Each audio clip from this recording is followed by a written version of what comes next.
Comment décrypter son bulletin de salaire? Généralement, quand on reçoit son bulletin de salaire, on vérifie rapidement le salaire qui va nous être versé et on s'intéresse moins aux autres informations qu'il donne, car elles peuvent nous paraître obscures.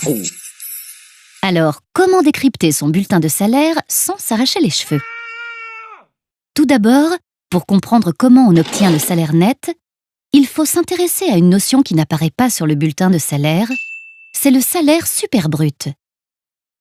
Le salaire super brut correspond à ce que l'employeur débourse réellement chaque mois pour rémunérer le travail du salarié. Il faut également s'intéresser au salaire brut, qui est la base de la rémunération fixée dans le contrat de travail.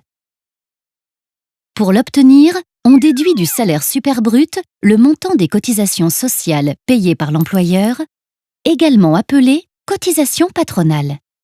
Les cotisations patronales servent à financer, entre autres, les 4 branches de la sécurité sociale: famille, accident du travail, maladie professionnelle, maladie et vieillesse.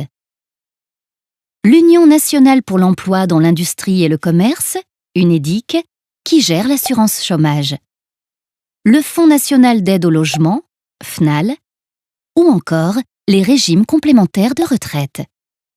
Pour obtenir le salaire net, c'est-à-dire la somme que l'on reçoit effectivement chaque mois, on déduit du salaire brut le montant des cotisations sociales payées par le salarié, également appelées cotisations salariales, ainsi que des impôts et des taxes.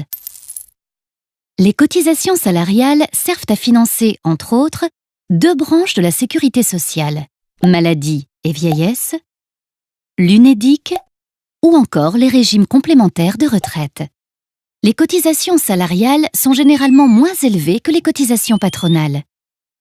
Quant aux impôts et taxes, il s'agit de la CSG, Contribution sociale généralisée, et de la CRDS, Contribution au remboursement de la dette sociale, qui contribuent au financement de la protection sociale.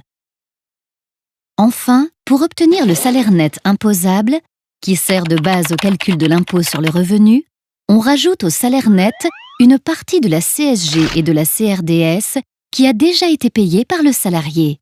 En effet, une partie de la CSG et de la CRDS est soumise à l'impôt sur le revenu.